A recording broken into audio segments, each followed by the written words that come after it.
just tell the truth and trust in the American people that over time they're going to know what the truth is. Yes, it is time for the truth. Right here, right now. This is the Conservative Syndicate. Real conservative talk from real conservatives. With your host, John Matthews. The latter-day prophet. Baying against the hypocrisies of our time. And Joe Akos. You want answers. I want the truth. You can't handle the truth. The Conservative Syndicate is comprised of some of the most informed pundits and activists available today. Together, we seek to tear down the imaginary wall of separation between church and state through education, information, and engagement on the religion of politics and the politics of religion.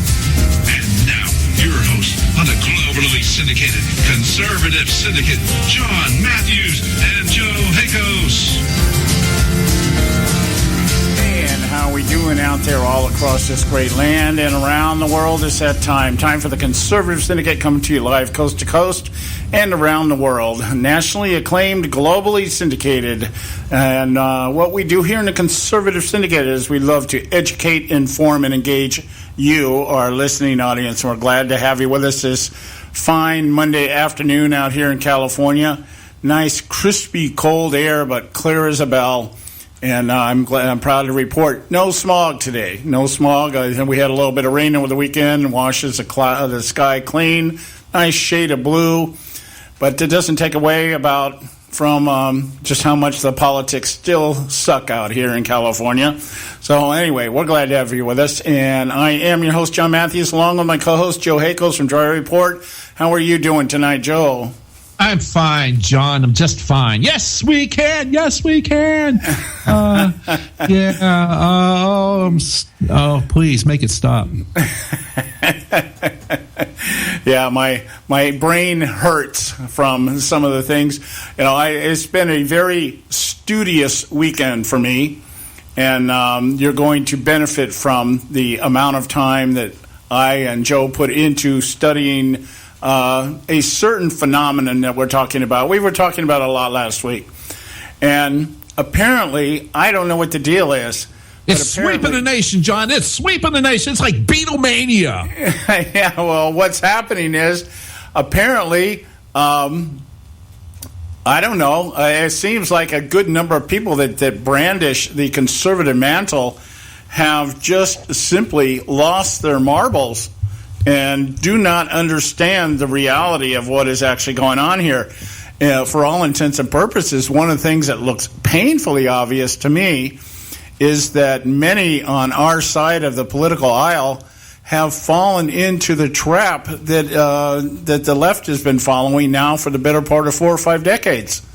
And that is responding to everything emotionally and without reason and logic, and just going from shooting from the hip kind of thing.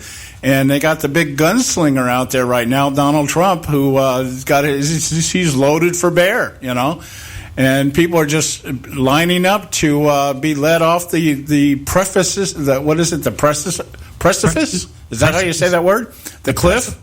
Okay. Yes. And, it was exactly. It's and even more ancient phrase. Yeah. Well, even more alarming is how a lot of the people that carry the conservative banner in the media have not caught on or have been so busy defending everything that they've lost track of what it is they're actually defending. It's astonishing how much the conservative brand in this country has taken a major hit. Not from the left. We expect that from the left. I mean, they've been trying to discount us, as homophobic, racist, haters, that kind of stuff for a long time now. Well, since Goldwater. Yeah, since Goldwater. And it's amazing how so many of these people, who I respect a lot of them, I mean, I go to them for a lot of stuff, and they seem to have lost track of what it is we're dealing with here, or why it's happening, and pointing fingers and bashing, joining the bashing parade and everything else. I mean, we're as good at bashing as anybody else, but at least we offer you some kind of counterpoint. And I don't hear that coming from all of our great conservative mentors out there.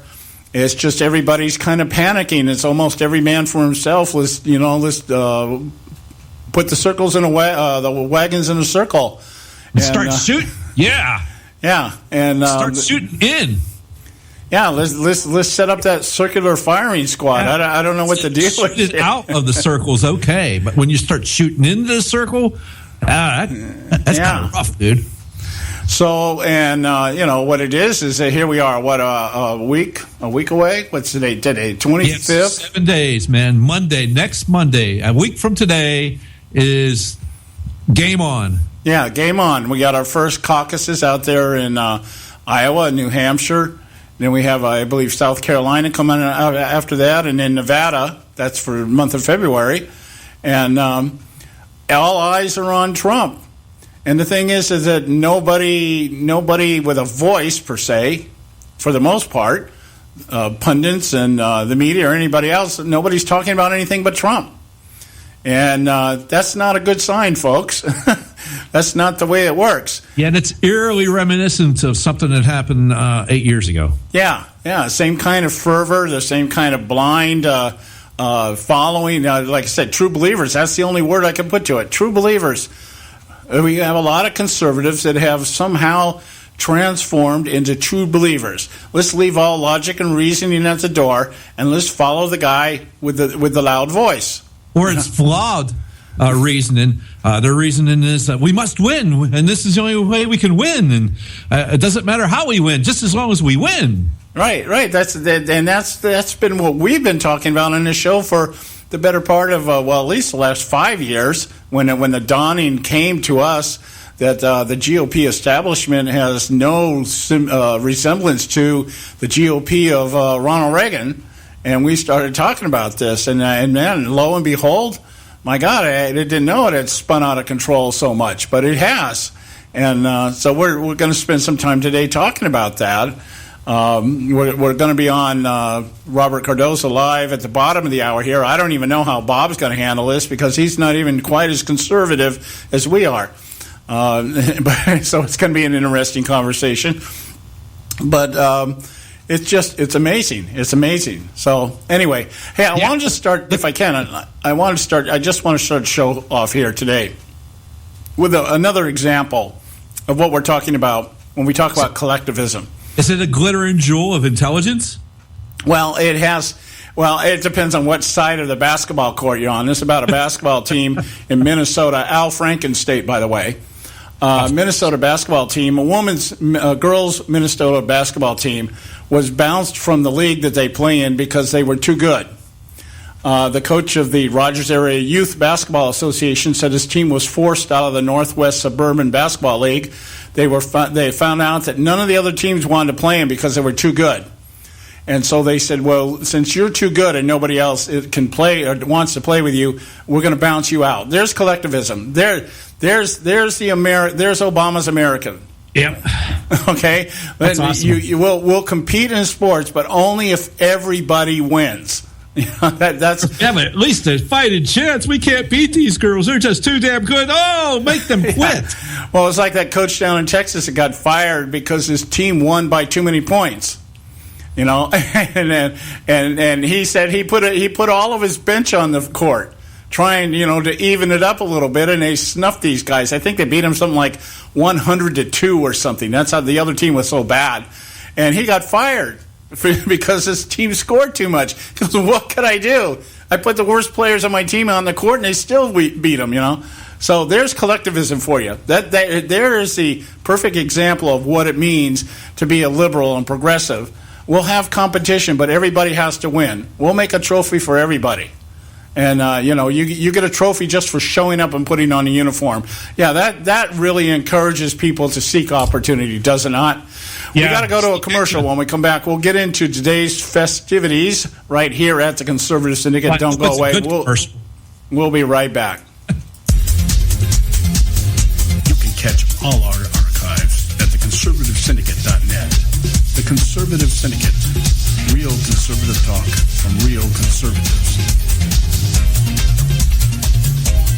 When our water heater broke down last month, it was a nightmare. It took 5 hours for the plumber to show up, and he charged us a couple of $100 just to come out. And then it cost another $1,800 to put in the new water heater. By the time it was all said and done, I felt like I'd been taken. But what else could I do? The smartest thing you can do is get a home warranty from American Residential Warranty. Their home warranties pay to repair or replace all your major appliances when they break, and they will break, and at the worst possible time. Call American Residential Warranty right now for free information on home warranties starting at just pennies a day. Don't wait for your refrigerator to stop running or your ceiling fans to stop turning. Call American Residential Warranty right now. Ask how you can save up to 50% on washer and dryer coverage. Just call 1-800-790-5960. That's 1-800-790-5960. Again, 1-800-790-5960. Call now. Prices are for base buildings only. May not be available in some areas.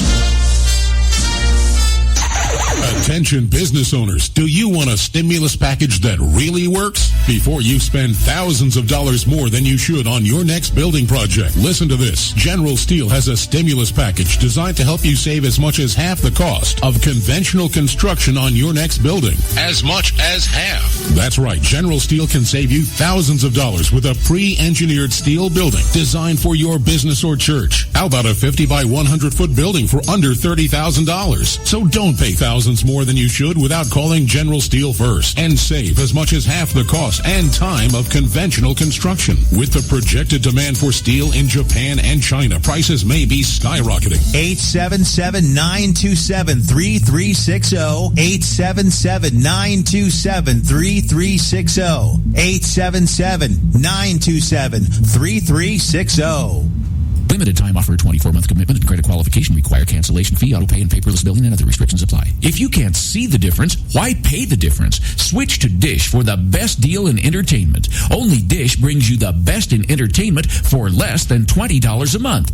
Cut the cable and don't get directed. Switch to Dish because at just $19.99, Dish saves you every time you turn on the TV. It's so simple. The same channels cost less with Dish. So since you can't see the difference, don't pay the difference. Switch to Dish for the best deal in entertainment. Get premium movie channels free for 3 months, starting at just $19.99. Dish saves you every time you turn on the TV. Call now to save with Dish. Dial 1-800-600-1645. That's 1-800-600-1645. The same channels for less than $20 a month. Dish. Call 1-800-600-1645 for details. Hey folks, if you're like me, you don't place a whole lot of trust in today's media for the real truth and facts regarding the volatile world of finance and politics. When I want the real scoop on money, I go to the most trusted source I know, my good friend and colleague, Bob Cardoso. Bob is a noted expert with a PhD in international finance who airs his nationally known, globally syndicated show, Robert Cardoso Live, daily, Monday through Friday from 4 to 6 p.m. Pacific Time. With Bob, you'll get the right information at the right time from someone who knows his business and can help you make the right decision concerning yours. Again, Bob airs daily, Monday through Friday from 4 to 6 p.m. Pacific Time. Visit his website at robertcardosolive.com for information regarding stations and topics. That's robertcardosolive.com. Check Bob out. You'll be glad you did.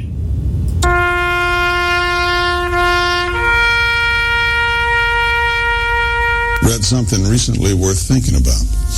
It's the soldier, not the campus organizer, who's given us freedom to demonstrate. It's the soldier, not the reporter, who's given us freedom of the press.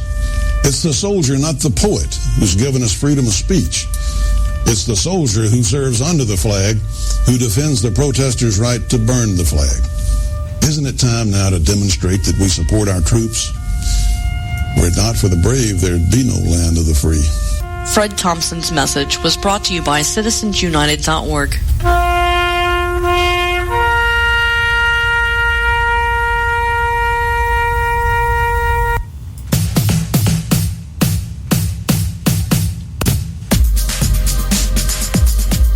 And we're back. You're listening to the Conservative Syndicate. Real conservative talk from Real Conservatives. I'm your host, John Matthews, along with my co-host, Joe Akos. And I want to get into, we're going to talk a lot today about the fervor that is out there. We're a week away from the first caucus The primary season, game on, as Joe was saying, and we're just it's more than frustrating as to what we're seeing right now in terms of how this is all coming down. And we're going to talk about that. But I wanted to talk about something that's a little less frustrating from my standpoint in some ways, and even more frustrating in others. I was going to say, I think it's even more frustrating, actually. Yeah, and that is the situation with Hillary's emails and her server and the FBI investigation. Now, I want to preface the remarks that I'm going to make here with some things that we were out there floating last week. One thing is becoming very evident, obvious, very obvious, just beyond obvious, and that is that Hillary Clinton is guilty of something. Now, how we want to classify that remains at the minimum, John. She's guilty of gross negligence in the handling of national security documents. Right, under the umbrella of espionage. If anybody else was doing this, Petraeus got nailed on this. And it was labeled espionage. Now, I'm not saying that she was like, I'm going to trade secrets to destroy America. No, she was revealing and divulging information for personal gain, and that's what the FBI is looking at. I think at this point, even more so than the breach of security, is that they've expanded the investigation beyond just gross negligence to political corruption. And it's interesting how this is all being played. Of course, the people on the left are just downplaying it as another vast right-wing conspiracy. Of course, that was the very premise of the Benghazi hearing, in which she basically walked away with no marks on her, and the Republican Party looked stupid. And that's been the mantra ever since, because what the Clintons will always do is deny until you really have them painted in the corner with evidence that is irrefutable. Then they'll switch to blame. But right now it's still in deny. She didn't know that nothing was marked sensitive, so therefore it's not sensitive. Completely, of course, ignoring that classified information is created at the point of origination. When it is spoken into the air, or when it is known, it becomes classified. And that's it's really funny, because I was reading an article earlier about Barack Obama giving an interview, and he was just praising how Hillary Clinton is just so she's just so on top of everything. She just understands every policy and every rule, and she knows how to do things, and she's inside and out, and of course that great experience that she has and everything else. And I'm thinking, well, yeah, this coming from a man who doesn't know how to handle classified information himself. So it's interesting. It makes me wonder, John. That with all this going on, if it was just a regular individual, even if they were under investigation, they would pull their security clearance. And this individual, and even temporarily, they would pull their clearance and would not allow them access to anything until after the investigation is completed. And this individual is out there wanting to be the top dog in the whole entire government, basically. Right. And it's like, really, you bring up a good point. If we were, let's just a little, what do you want to call it? Just a situation. Let's just say, let's make something up here. A scenario. Okay. Yeah, a scenario. Okay. I'm Secretary of State. Congratulations. And I have a chief of staff, and that chief of staff has several people working for her. And let's say 2 legs down the food chain here, somebody on my staff or her staff sends an email out there with secret information on it, and it's not marked secret, but it was everybody knew it was secret information when it was sent. And so it gets out there. This individual read a secret document and just wrote about the secret document in an email. Right. So it gets transmitted to somebody. Okay. And it gets picked up. and somewhere down the line here, it comes to the attention of those in charge and the media. Somebody leaks it to the media, and so the media gets their hands on it. Now, the difference between me and Hillary Clinton is that I am a Republican. Okay, so this comes out that my staff member, 3 legs down, had transmitted an email somewhere. Okay? You get blamed, dude. And it has come to the attention of the media and authorities that this occurred. Now, I can guarantee you that within 2 weeks there would be a committee convened, and I, as Secretary of State, would be on the chopping block. Yeah, you'd get blamed. You'd get blamed for your subordinates. Right, I'd get blamed for my subordinates. I'm the one that hired my chief of staff, and in doing so, I should have vetted him or her to make sure that they put people on their staff that were responsible, understood regulations, understood what was supposed to happen and how it was supposed to happen. Their indiscretions become your indiscretions, and now you're going to get blamed for it, and you'll have to take the fall. Right. So I'd be sitting in the cell next to David Petraeus by the end of the month, because if anything, because this wouldn't take nothing. The Department of Justice would be on it like white on rice. And the next thing you know, I'd be indicted, and not only that, I'd get dragged through the gutter, and my career would be over. My pension would be revoked. I'd probably spend some time in jail, and it would be all over. And everybody would talk about, and everybody on the other side of the aisle would be talking about the need to tamper down on this stuff. And so while we're at it, let's go ahead and let's look at the entire Department of Defense. And let's see if we can find any more bad guys 3 or 4 legs down. They're doing the same thing, so that we can go after the president, because the president selected me as Secretary of State and whoever's heading the Department of Defense. And boy, this is bad. This is bad. Republicans don't care about national security. That would be the headline, and that would be the narrative. Fast and loose, baby. Right. So here we are now, a week away from the first caucus. And the State Department, who has missed deadline after deadline to turn over all these emails, now is asking conveniently for another month. Oh, we're not going to be able to do it because of all the information that is out there. Because of global warming snowfall. Yeah, and when this whole thing started, the State Department said they didn't have any of this stuff. Not only did we not have it, it wasn't required that we have it. John, the thing you left out of your scenario, though? Yeah. Is just that you, as Secretary of State, you didn't create a private email server for this to all go on. Normally, it would have been on a government server. Oh, yeah. Well, I mean, classified at that, but still a government-owned server with government firewalls and protections in place. Hey. The point being is that I wouldn't have had to screw it up as bad as Hillary Clinton screwed it up to lose everything that I've got, because of somebody 3 legs down from me making a mistake. Now, if I was the one doing it myself, well, that's another story. It would only take 2 weeks to get me out of office and put me in a jail cell and revoke my clearance and ruin my career and my life and my family and everything else. But here we are, years now into an investigation that doesn't seem any closer to an end than it was at the beginning, other than the fact that in the court of public opinion, most Americans believe this woman did something wrong. But that doesn't seem to be enough to stop people from wanting to vote for her.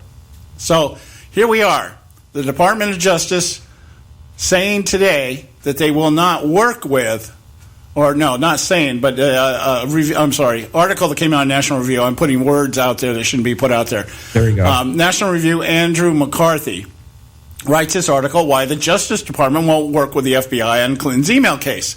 Now, this is why a lot of people are asking, well, why isn't the FBI indicting her? Well, the FBI cannot indict Hillary Clinton without a grand jury. Exactly. The FBI is the investigative. The Justice Department is the branch, is the people that would do the prosecution part of this. Right. And the FBI, they can do their investigation, but nothing can come of their investigation unless there is a grand jury convened, and that grand jury has to be convened by the Department of Justice. And why wouldn't they do that, John? Well, they would do it if they were doing their job. But since Barack Obama is less than a year away from leaving office, they're not going to do anything because who wants to tarnish Barack Obama's legacy? Well, also, John, let's not forget that Barack Obama doesn't want to be seen as taking down the supposed front runner of his party's presidential bid there. I mean, for crying out loud, Hillary Clinton is the front runner of that party right now for vying for the next president of the United States. So Barack Obama doesn't want to be the one that's going to put the kibosh on that and hurt that campaign in any way, don't you think? Well, my goodness, Barack's in a very difficult position. Oh, really? Actually follow the law, support and defend the Constitution, or support and defend his political party? Or protect himself. Or protect himself, of course. Okay. Now, I'm saying all that to say this. Last week, somewhere in our dialogue somewhere, I made the comment or made the assertion, I think it was when I was talking with Karen Sigmund from Rage Against the Media, that would have been on Thursday, and I made the assertion that perhaps what was going on here is that the source of the leaks were coming from the Obama administration. And people would say, well, as Joe just said, why would he do that? Why would he do that? He'd be tarnishing, the possibility exists that he would be ruining the campaign of Hillary Clinton. Well, there's a couple reasons for it. One, he doesn't like Clinton any more than Clinton likes him. Okay, they're not buddy. They're strange bedfellows. Okay, the other side of it is that in order to protect his legacy, it's better that somebody else go down. She's not Secretary of State anymore, and he can always claim ignorance. He has in the past. Well, we're not aware of anything that she's done. Nothing she did really had classified information on it, blah, blah, blah. And if he got nailed on that, now that we have it, see, nobody's ever come back to him and said, well, what do you think? You said 6 months ago that there was nothing in there that damaged anything. There was nothing in there that was a national security risk. But now we find out she's putting out SAP information, which could have led to the death of somebody. Of course, in the Obama administration, that's just collateral damage. People die. Oh, well, that's the way it works. But I'm saying all that to say this.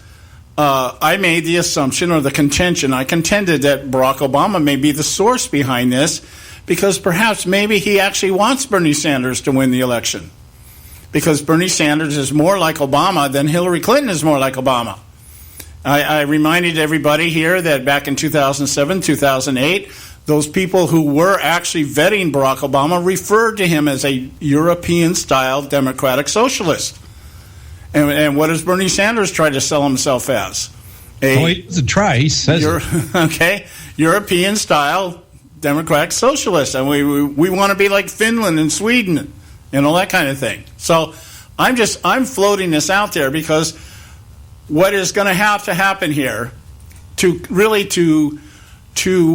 protect Clinton during this election cycle, obviously Department of Justice has to refrain from convening a grand jury so that the FBI can do anything with anything that they gather. Any information they gather will just be leaked out there. It'll float around in the court of public opinion. Everybody keeps denying it, and it becomes old news. That's the Clinton strategy. Get everything filed into the old news category so that then when people keep recycling it, you just say this is part of the vast right-wing conspiracy.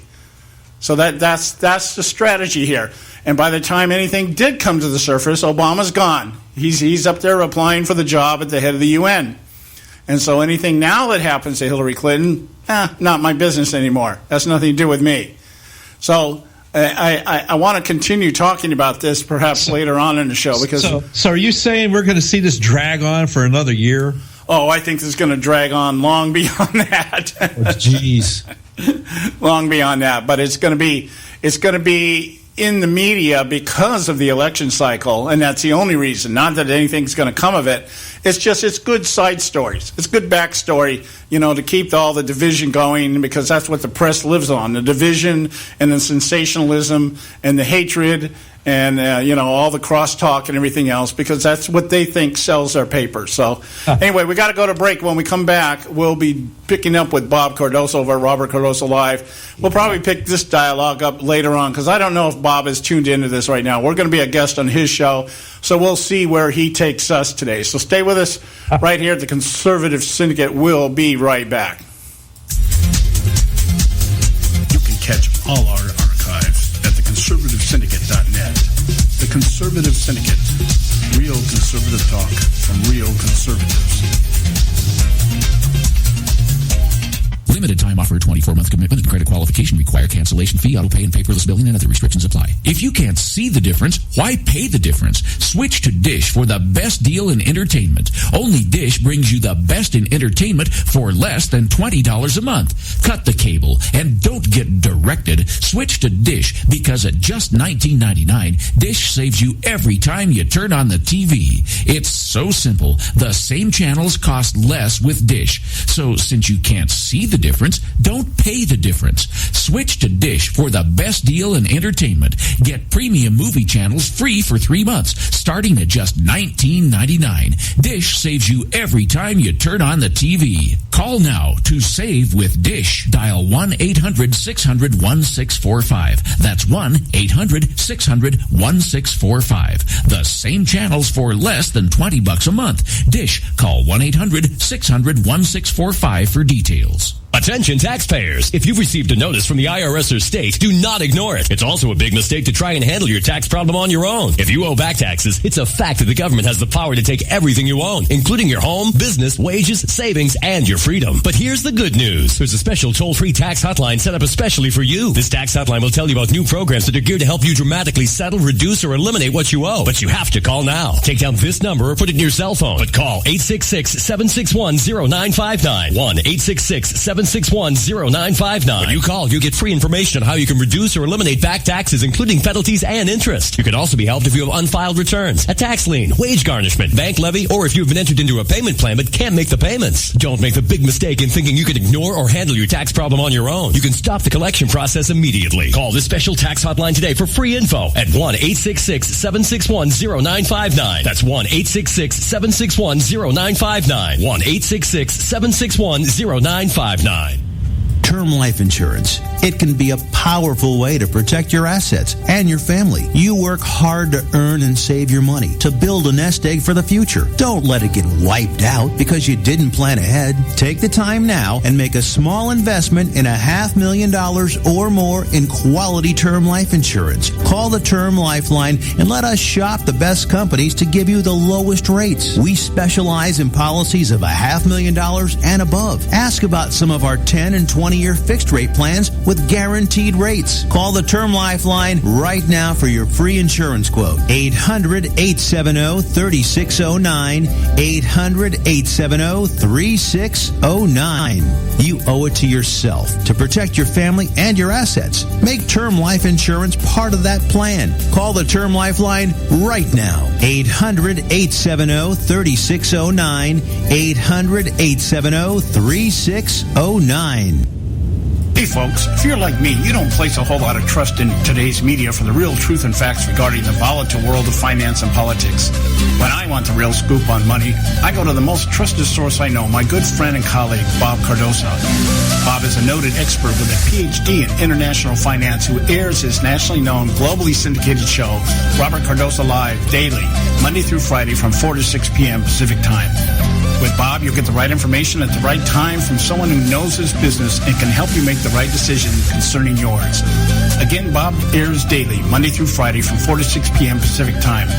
Visit his website at robertcardosolive.com for information regarding stations and topics. That's robertcardosolive.com. Check Bob out. You'll be glad you did.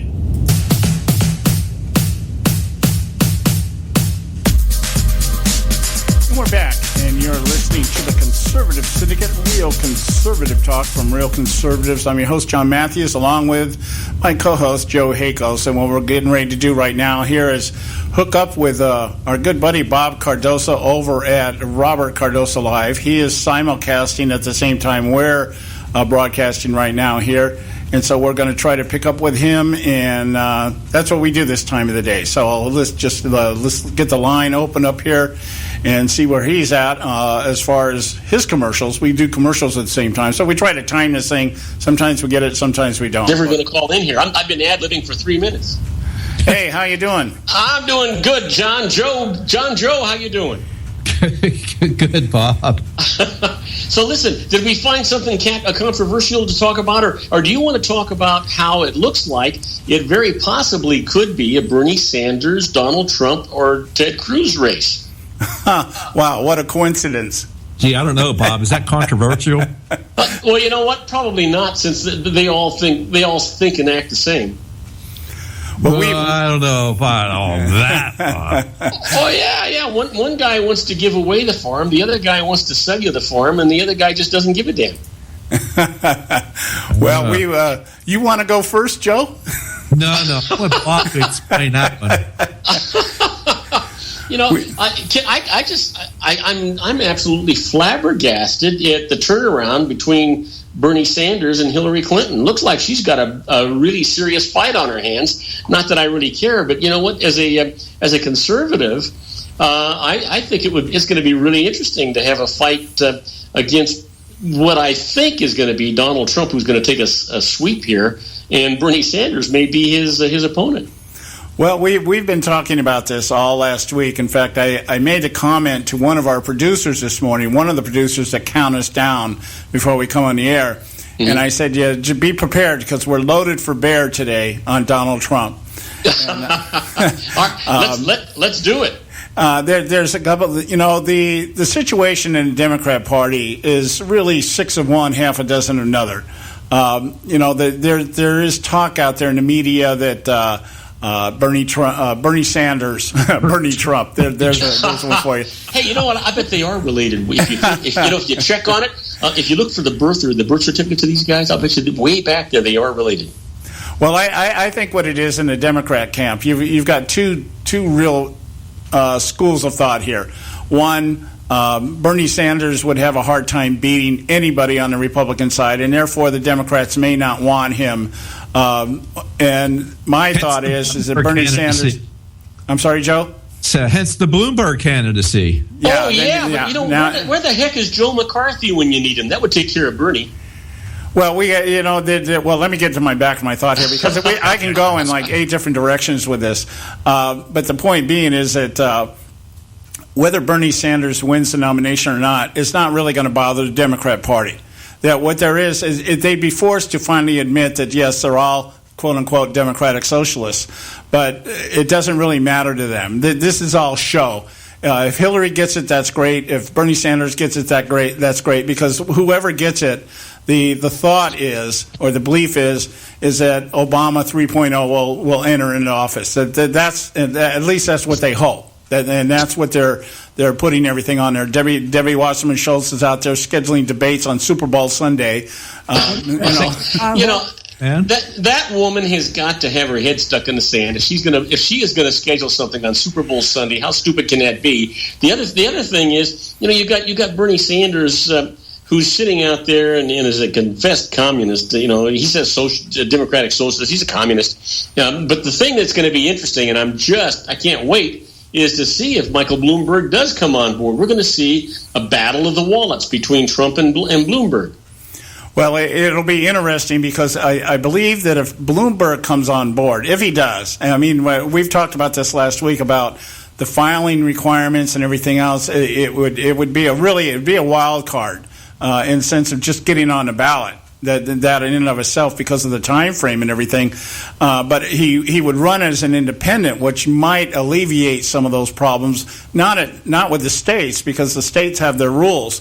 But what you're talking about here is he would definitely take Hillary Clinton votes. I don't know that he would affect the Sanders crowd, because the Sanders crowd is like the Trump crowd. They're not listening to anybody but the guy playing the music. So, well, the interesting thing, John, about the Sanders crowd is he has a young crowd as opposed to an establishment that Hillary's got, and so I think you're absolutely right. So if and the same thing with Bloomberg, he's got an established crowd, not a young crowd. Matter of fact, the young crowd doesn't like Michael Bloomberg. So if Bloomberg comes on, he can hurt the Democrats if Hillary is the nominee, and GOP has got to love it if Bloomberg comes in.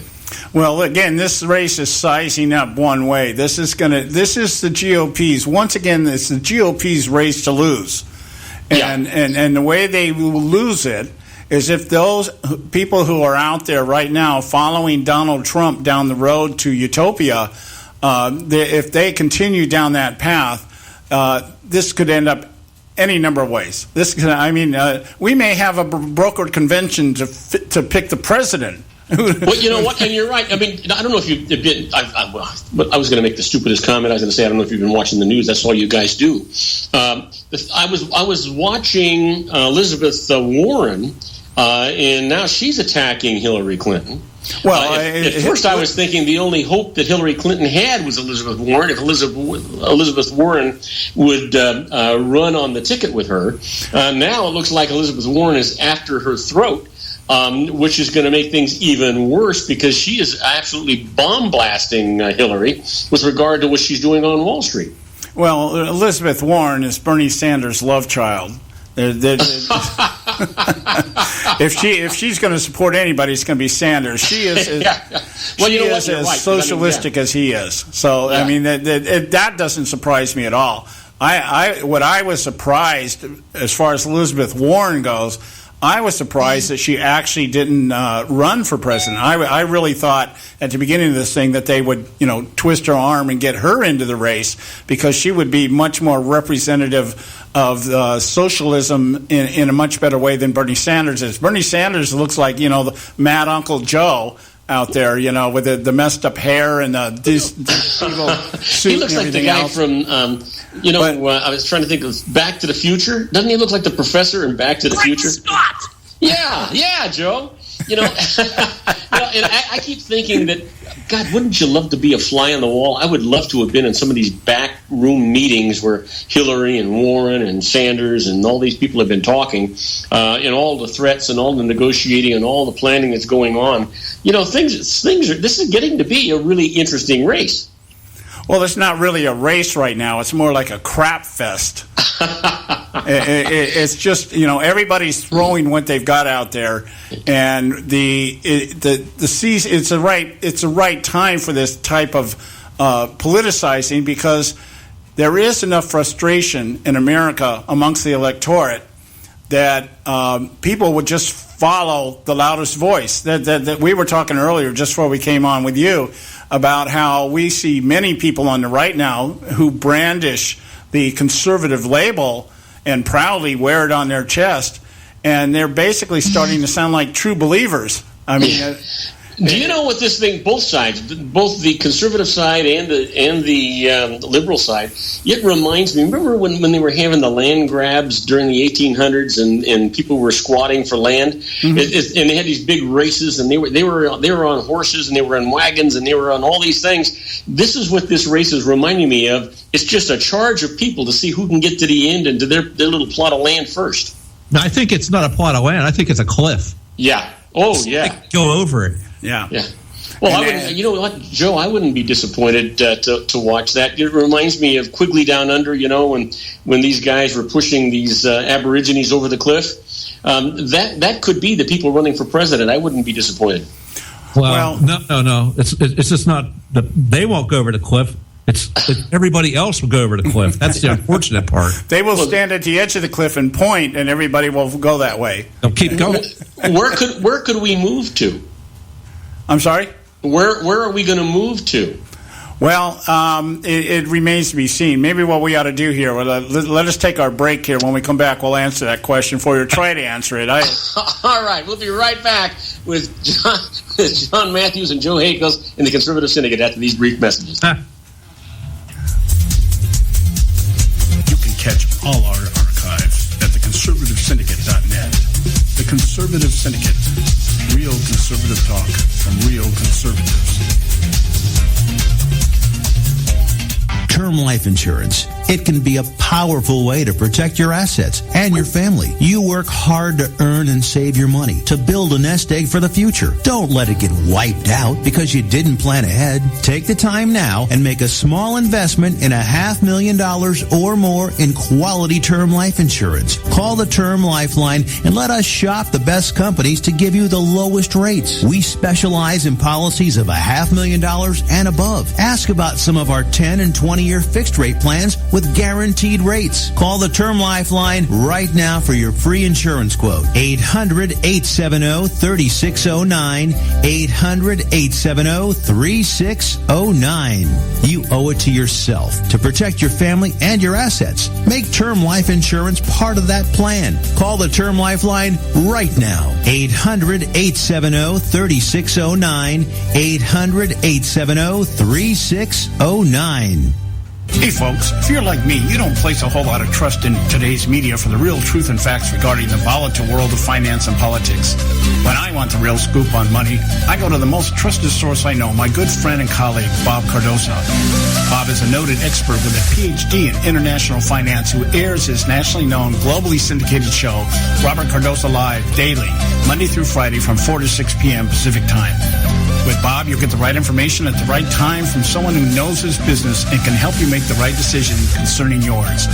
Again, Bob airs daily, Monday through Friday from 4 to 6 p.m. Pacific Time. Visit his website at robertcardosolive.com for information regarding stations and topics. That's robertcardosolive.com. Check Bob out. You'll be glad you did.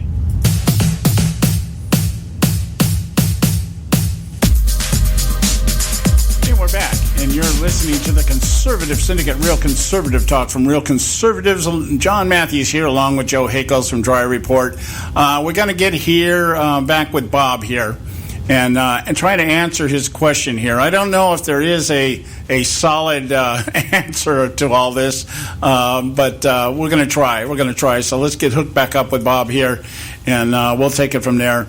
His question was along the lines of what do we see happening? I believe that was the framing of it. Am I right, Joe? Don Matthews and Joe Hakels. Yeah, I think Robert was asking, well, if it doesn't turn out, where are we going?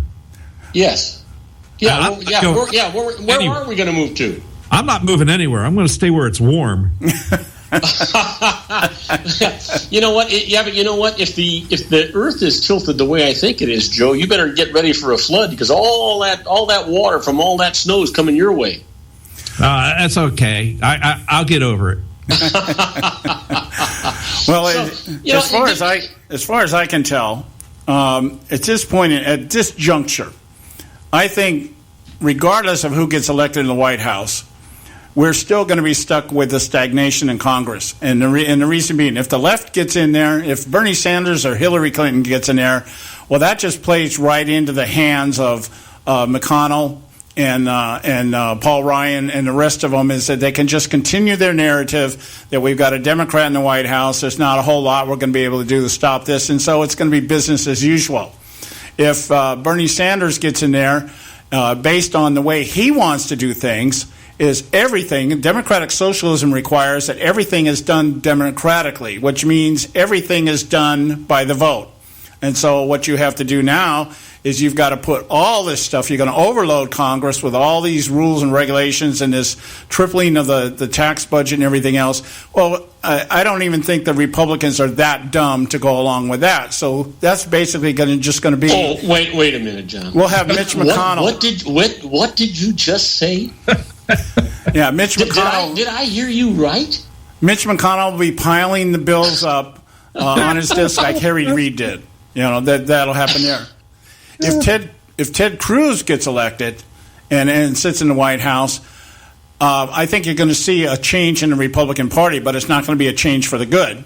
Well, you're not going to. You know what? Let's be honest. I don't think Ted Cruz is going to get it. And unfortunately, it looks like it's a three-way race there. It's going to be Trump, Cruz, and Rubio because they're all coming up into double digits here. Although it looks like Trump was running away with it. You know, he took back the polls in Iowa. He wants to make a clean sweep of all the states. You know, if he does that, it's going to be tough. And then we're going to be back to making him prove that he did master the art of the deal, because, boy, if he can't make a deal in Washington, D.C., we're all sunk.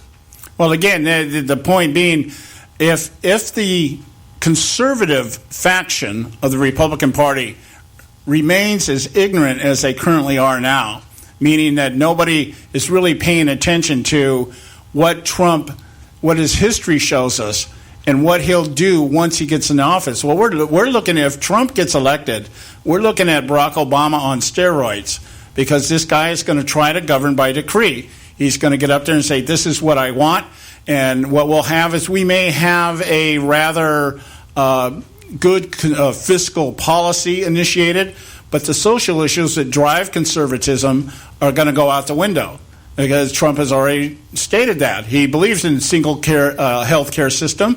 He believes in abortion. None of those things that the conservatives are all sitting here ranting and raving about, that by putting a conservative in the White House.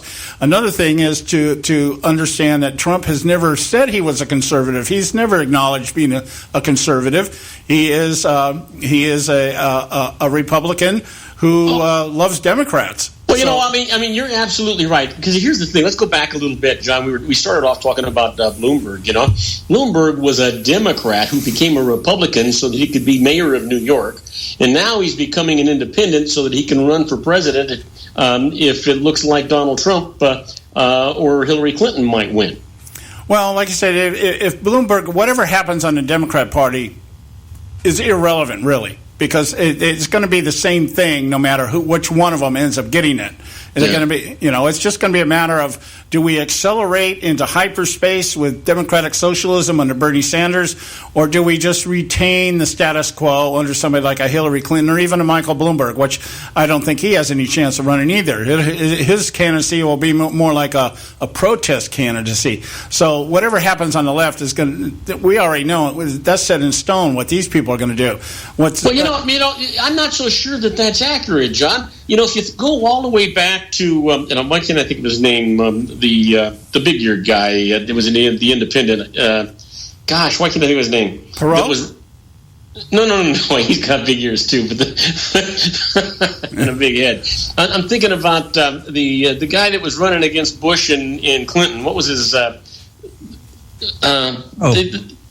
Ron Paul, wasn't that? No. The business guy. Ross Perot.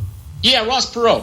Ross Perot actually was doing really well. He was upsetting the whole apple cart as an independent. It's the first time that I've seen an independent candidate get that kind of action, and it wasn't until he picked his vice president, and I can't think of his last name, and nor is it important to me. Stockwell, yeah. It wasn't until he picked Stockwell, who couldn't put a cohesive sentence together to save his soul, that Perot went down the tubes. I don't think that Michael Bloomberg is that far out there. I think if he decides to run, and he's already committed to put $1 billion of his own money into it, which is what it would take, he's not going to pick some lackluster person to run with him. He's going to pick somebody strong.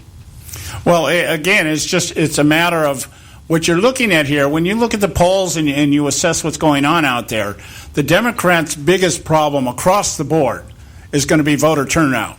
And so if Bloomberg enters into this race, it's already been projected the turnout to vote for Hillary Clinton is going to be low. And so you throw a Bloomberg in the mix, it's really not going to affect anything in terms of the outcome. The person that stands to gain the most right now is Bernie Sanders. If he can get all those college kids to the poll, then he's got something going on. Whereas the establishment side, the Bloombergs and the Clintons, they're really going to have a hard time getting their people even to show up. Well, you know what? But that's good news for you and me, because the truth is that I just cringe when I think about Hillary Clinton getting into the White House. I cringe, and I don't even know why O'Malley hasn't quit yet. Matter of fact, I don't know why a half a dozen of the GOP running people haven't quit them. Anybody below third place should be out of there. I don't know why they're wasting our time or wasting our money. And when you do get them out of there, the 5 that are left scare the hell out of me. Well, I think just in the same way you cringe about Hillary Clinton, we're cringing about the idea of Donald Trump getting in the White House, because I think it's going to be the same thing. You're going to have a narcissist with an ego who thinks he can rule by decree. And if you don't get in line with him, we were joking. I wonder how many staff members he'll go through during his administration. You know, he's gonna be sitting in the room thinking he's on The Apprentice. Well, you know what? But you know what? With all due respect, I'm not so sure. I mean, I certainly haven't made a decision yet. But the truth is, if he's the nominee, he is going to get my vote. And I'll tell you, I like the idea that somebody's going to go in there and kick ass. That they're going to beat up. They're going to do something to make something happen, whether I like it or not. Something's better than nothing. Yeah, maybe he'll just take Mitch McConnell out and shoot him on Pennsylvania Avenue instead. Well, I'm glad you said that, and not me, Joe. Well, you know, I mean, because he can get away with that and not lose a vote. Well, I mean, you know, yeah, absolutely. You know, well, that's narcissistic. Look at Dick. He might be like Dick Cheney. He can shoot some guy in the face point blank with a shotgun and miss. Come on now, really? It's not. I think the biggest thing that if you want to talk about uncertainty, the uncertainty to me would be if somebody like Ted Cruz gets in office, because Congress will now have to make a decision. We either govern the way that we're supposed to, or we just completely resist what Ted Cruz wants us to do, which now exposes them. So how the Congress would react is the key to this whole thing. We know a Bernie Sanders, a Hillary Clinton, a Michael Bloomberg, the narrative is going to stay the same. The Republicans will give them what they want so that they don't get branded as haters and racists and bigots and everything else. Anything else happens outside it. The Congress and the House of Representatives and the Senate already hate Cruz. Well, I don't think that's as embedded in stone as people want to make it out to be. What they don't like is, but they want to play. They're going to play. I mean, if they want to have anything, because if they don't do anything, they're going to get shown for, like just John said. So they're going to have to do something. So they're going to have to get along with it. Right now, they don't have to get along with Cruz because, well, inconsequential.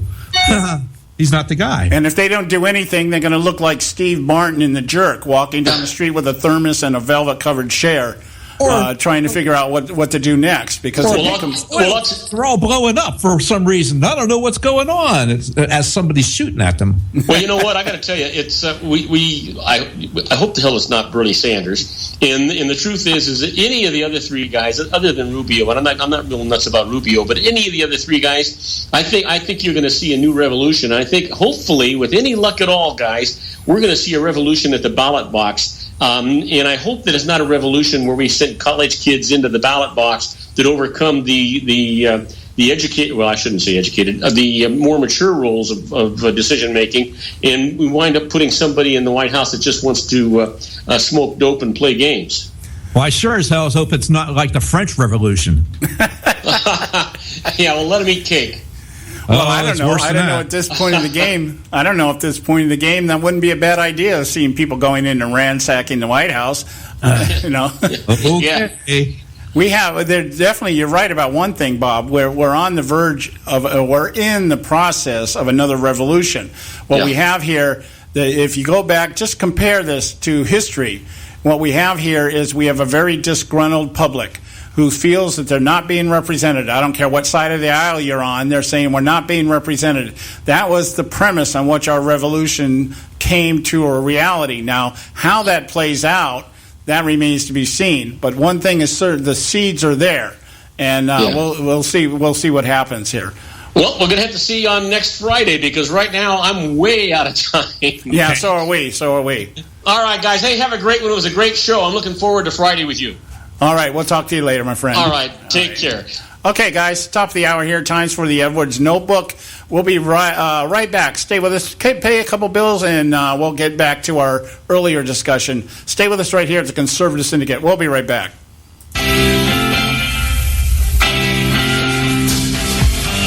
When President Obama addresses the American people, you gotta wonder, what in the world is he thinking?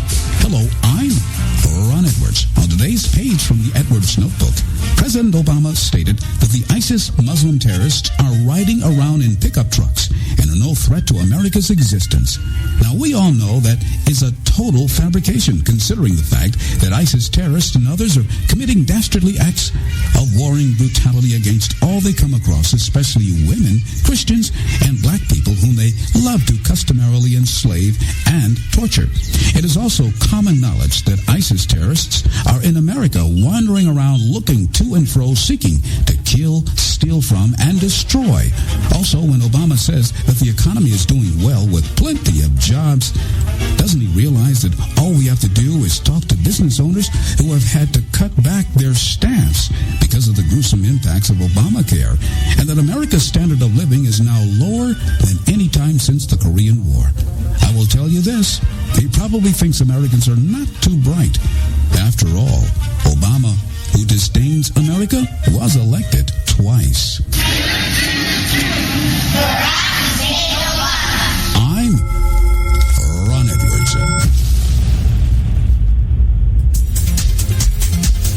You can catch all our archives at theconservativesyndicate.net. The Conservative Syndicate. Real conservative talk from real conservatives. When our water heater broke down last month, it was a nightmare. It took 5 hours for the plumber to show up, and he charged us a couple of $100 just to come out. And then it cost another $1,800 to put in the new water heater. By the time it was all said and done, I felt like I'd been taken. But what else could I do? The smartest thing you can do is get a home warranty from American Residential Warranty. Their home warranties pay to repair or replace all your major appliances when they break, and they will break, and at the worst possible time. Call American Residential Warranty right now for free information on home warranties starting at just pennies a day. Don't wait for your refrigerator to stop running or your ceiling fans to stop turning. Call American Residential Warranty right now. Ask how you can save up to 50% on washer and dryer coverage. Just call 1-800-790-5960. That's 1-800-790-5960. Again, 1-800-790-5960. Call now. Prices are for base buildings only. May not be available in some areas. Attention business owners, do you want a stimulus package that really works? Before you spend thousands of dollars more than you should on your next building project, listen to this. General Steel has a stimulus package designed to help you save as much as half the cost of conventional construction on your next building. As much as half. That's right. General Steel can save you thousands of dollars with a pre-engineered steel building designed for your business or church. How about a 50 by 100 foot building for under $30,000? So don't pay thousands more than you should without calling General Steel first and save as much as half the cost and time of conventional construction. With the projected demand for steel in Japan and China, prices may be skyrocketing. 877-927-3360. 877-927-3360. 877-927-3360. Limited time offer, 24-month commitment, and credit qualification require cancellation fee, auto pay, and paperless billing, and other restrictions apply. If you can't see the difference, why pay the difference? Switch to Dish for the best deal in entertainment. Only Dish brings you the best in entertainment for less than $20 a month. Cut the cable and don't get directed. Switch to Dish because at just $19.99, Dish saves you every time you turn on the TV. It's so simple. The same channels cost less with Dish. So since you can't see the difference, don't pay the difference. Switch to Dish for the best deal in entertainment. Get premium movie channels free for 3 months, starting at just $19.99. Dish saves you every time you turn on the TV. Call now to save with Dish. Dial 1-800-600-1645. That's 1-800-600-1645. The same channels for less than $20 a month. Dish. Call 1-800-600-1645 for details.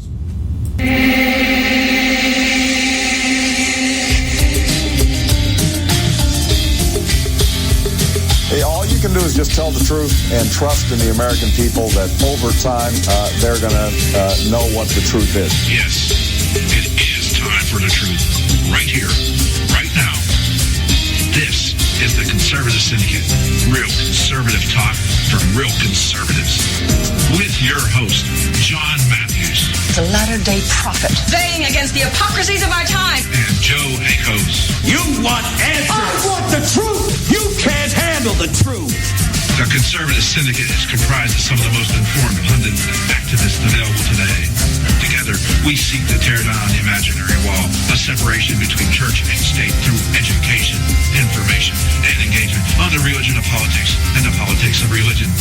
And now, your host on the globally syndicated Conservative Syndicate, John Matthews and Joe Hakos. Back, and this is hour 2 of the Conservative Syndicate. We're glad you took the time to join us. I'm your host, John Matthews, along with Joe Hakos from Trial Report. You know, I've got to say something, Joe, here before we kick into this next segment here. Just a quick remark here. We just got off the air with Bob Cardoso over at Robert Cardoso Live. Isn't it amazing just how quick somebody can jump on the shiny object? It's just like, really, Bloomberg coming into this race is really irrelevant. Yeah. It really is. I mean, it's not going to make a damn bit of difference whether he runs as an independent or anything else. Okay, so he would take some votes away from Hillary Clinton in the general election. I'm not so sure. I think probably one of the biggest issues we really have to deal with at this point in time is that if all these displaced voters show up to vote for Trump, it's not going to make any difference who shows up for Clinton or Sanders or Bloomberg or anybody else. That I think the real danger lies in the possibility, as he said, of Donald Trump actually winning this thing. That it's beginning to really shake my tree. Yeah. Well, I understand. It's not inevitable yet, but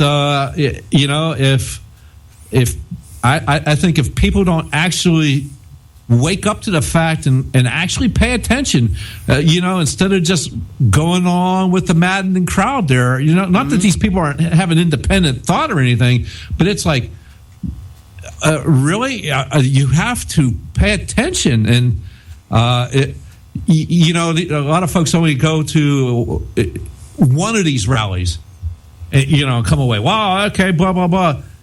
If you look at all the rallies, and you can go out there and find video of these rallies, they're all the same, right? Every one of them. It's kind of like, wow, and so you hear the points, but then do you hear anything behind the points? Yeah, and that is exactly how Barack Obama has run his administration.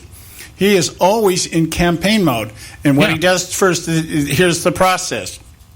He floats some idea out there and basically downplays his ability to do it. Well, I can only do so much with immigration. There's Congress and there's laws and there's this, that, and the other. Yeah, if I was a dictator, I would just do this, but I can't. I have to do right. I could do so much more if it wasn't for Congress. So that starts the narrative.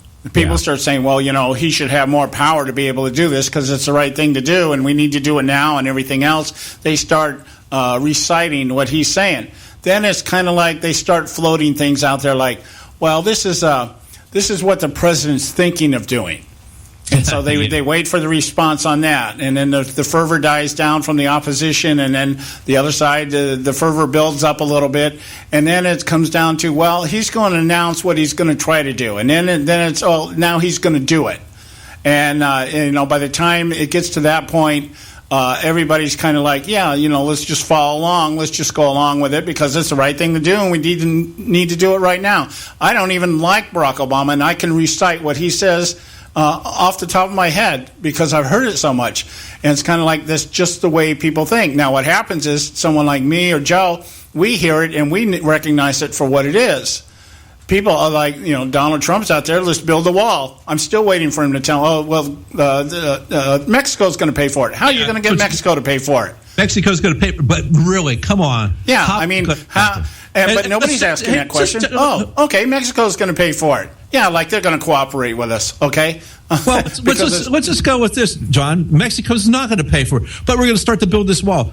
The first thing you're going to see is pictures of these poor, innocent, these downtrodden Mexicans and people at the border and underneath our bulldozers. Yeah, we'll see, and we'll see bodies strewn on the fence, dying as they're trying to cross over or dig under. You know, the coyotes feasting on them, and then, you know, the whole 9 yards here. But what I want to do here, before we get off on that too far, okay. I want to talk about this issue of the conservative response to all this. This is what's bothering me more than anything. Yeah, it's how so many people that tell me they're conservatives are responding to the euphoria that's been created by Trump, the Trump phenomenon. And I'm going to give a little introduction here, and then Joe's got a clip here that I want to play. But I mentioned this last week, and I went into this book today and pulled this up. It's a book called Mad as Hell by Stephen Rasmussen. Stephen Rasmussen, if you don't know, is the guy that conducts the Rasmussen polls.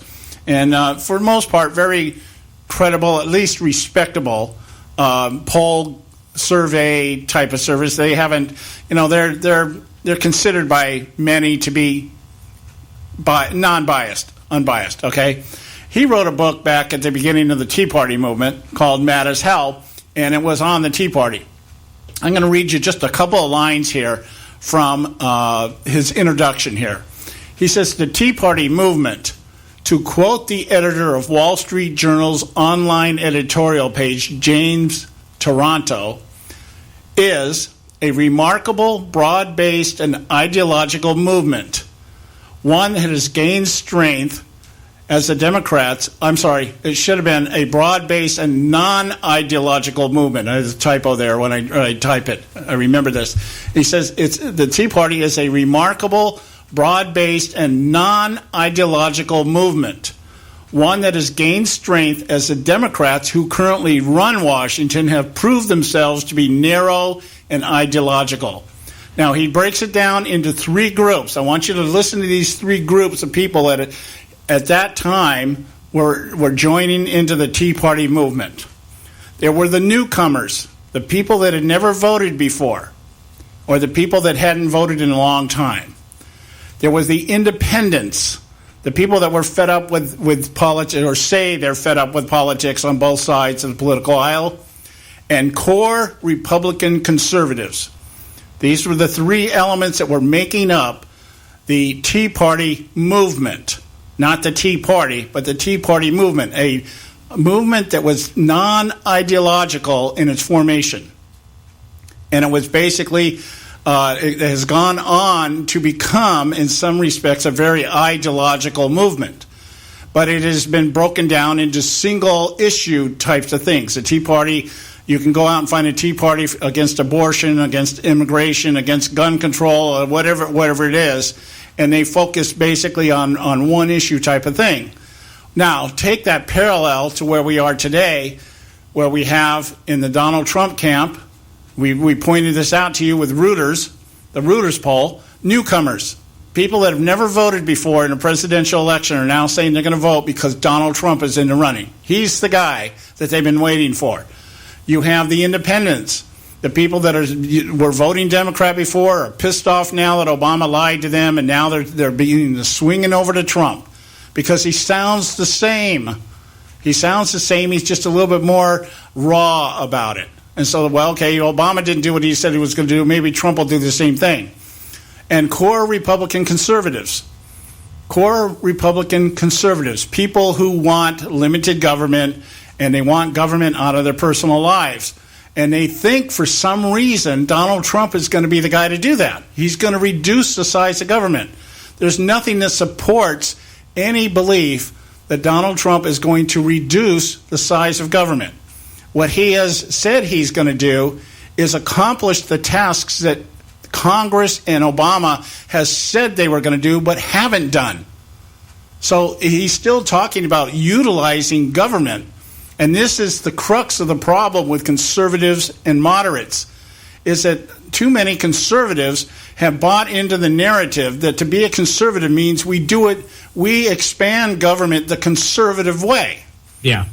Okay, and there is no such thing as expanding government the conservative way. Conservatism mandates a constant striving to reduce government, to limit it, to get it out as much as possible, not present an alternative to the expansion of government. And that is why Trump is being so, he is locked into that disenfranchised electorate, the people that think, all politicians suck, that all they want to do is take our money, and they don't do anything for what they get, and blah, blah, blah. And Trump has basically said, okay, I'm going to build a wall. You know who's going to pay for the wall? The taxpayers are going to pay for it, if they even build it. If he can get Congress to go along with him to build it, taxpayers are going to do it. Single payer health care, he wants that. Who's going to pay for that? Taxpayers are going to pay for that. He wants to blow the hell out of the Middle East. Who's going to pay for that? We are. Instead of saying, no, we're not going to do any of this stuff. We're going to put health care back in the private sector. We'll build the wall, and we'll put money up for that because that's necessary. But we're also going to enforce the laws. And we'll do that by reducing or eliminating some of these agencies that are making it impossible to enforce the laws. Let's just ban Homeland Security. What the hell do we need them for? We don't need them. We have the CIA and the FBI. Put them back in the business of gathering intelligence rather than becoming assassins. This is all we need to do is return to the government that we used to have. And we could accomplish all these things without expanding it. That's the point I'm getting at here. Too many conservatives have bought into this whole idea of replacing one form of government for another. I realize we're out of time here. We got to go. When we come back, we're going to play this clip for you that Joe managed to get his hands on. And you're going to hear, underneath all the fervor of Donald Trump, this is what you should be hearing in your subliminal mind when you hear this man talk.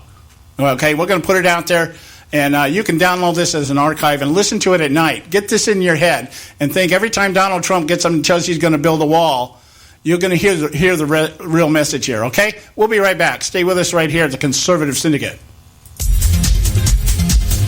You can catch all our archives at theconservativesyndicate.net. The Conservative Syndicate. Real conservative talk from real conservatives. Limited time offer, 24-month commitment and credit qualification require cancellation fee, auto pay, and paperless billing and other restrictions apply. If you can't see the difference, why pay the difference? Switch to Dish for the best deal in entertainment. Only Dish brings you the best in entertainment for less than $20 a month. Cut the cable and don't get directed. Switch to Dish because at just $19.99, Dish saves you every time you turn on the TV. It's so simple. The same channels cost less with Dish. So since you can't see the difference, don't pay the difference. Switch to Dish for the best deal in entertainment. Get premium movie channels free for 3 months, starting at just $19.99. Dish saves you every time you turn on the TV. Call now to save with Dish. Dial 1-800-600-1645. That's 1-800-600-1645. The same channels for less than $20 a month. Dish. Call 1-800-600-1645 for details. Attention taxpayers. If you've received a notice from the IRS or state, do not ignore it. It's also a big mistake to try and handle your tax problem on your own. If you owe back taxes, it's a fact that the government has the power to take everything you own, including your home, business, wages, savings, and your freedom. But here's the good news. There's a special toll-free tax hotline set up especially for you. This tax hotline will tell you about new programs that are geared to help you dramatically settle, reduce, or eliminate what you owe. But you have to call now. Take down this number or put it in your cell phone. But call 866-761-0959. 1-866-761-0959. When you call, you get free information on how you can reduce or eliminate back taxes, including penalties and interest. You can also be helped if you have unfiled returns, a tax lien, wage garnishment, bank levy, or if you've been entered into a payment plan but can't make the payments. Don't make the big mistake in thinking you can ignore or handle your tax problem on your own. You can stop the collection process immediately. Call this special tax hotline today for free info at 1-866-761-0959. That's 1-866-761-0959. 1-866-761-0959.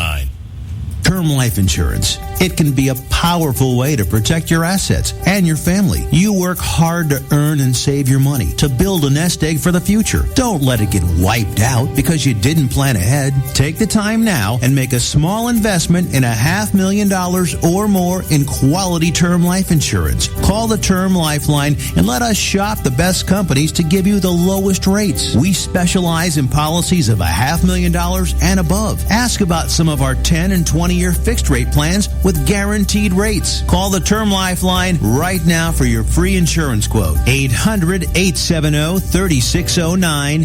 800-870-3609. You owe it to yourself to protect your family and your assets. Make term life insurance part of that plan. Call the Term Lifeline right now. 800-870-3609. 800-870-3609.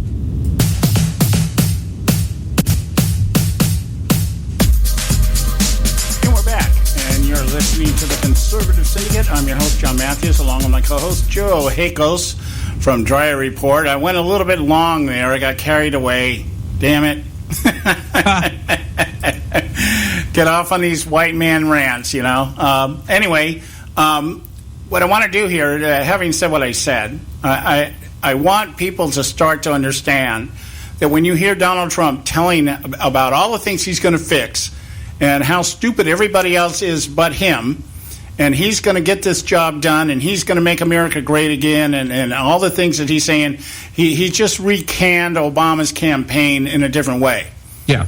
It's just a different mantra. Instead of hope and change or yes we can, it's, let's make America great again. So, well, Joe got his hands on this clip. Before you play this. And, Joe, I'll let you intro it and explain what it is, and then I'll play it. I've got it queued up here, so just let me know when you want it. Okay, cool. So I pulled this off of Beck's show today. They went out and had a little montage here. And what I want you to understand is Donald Trump is out there saying, Ronald Reagan changed. He was a Democrat and then he changed. And, so it's okay if Donald Trump was a Democrat and he changed. All right. Understand, though, Ronald Reagan, by the time he was president, he had changed from a Democrat for like 30 years, people. So it was like, it wasn't an epiphany that happened like 2 weeks before he was going to run for president as a Republican. So I want you to understand these things. And now these are things that Donald Trump, this is Donald Trump and some other people that you will know, you'll recognize their voices talking about Donald Trump. So, this is the kind of thing that people need to keep in mind about. This is Donald Trump not very long ago.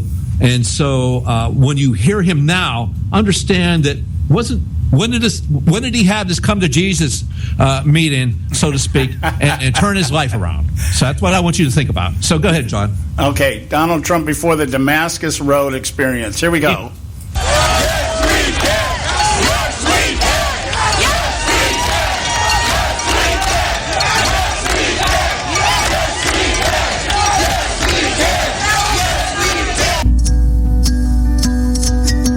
Everybody's got to be covered. This is an un-Republican thing for me to say. Universal health care. I am going to take care of everybody. Well, who pays for it? The government's going to pay for it. The government's going to pay for it. This tax would raise approximately $5.7 trillion. In many cases, I probably identify more as a Democrat. I hate the concept of guns. I'm not in favor of it. Why are you joining the Reform Party? I really believe the Republicans are just too crazy right. I mean, hey, I lived in New York City and Manhattan all my life, okay? So, my views are a little bit different than if I lived in Iowa, perhaps. Partial birth abortion.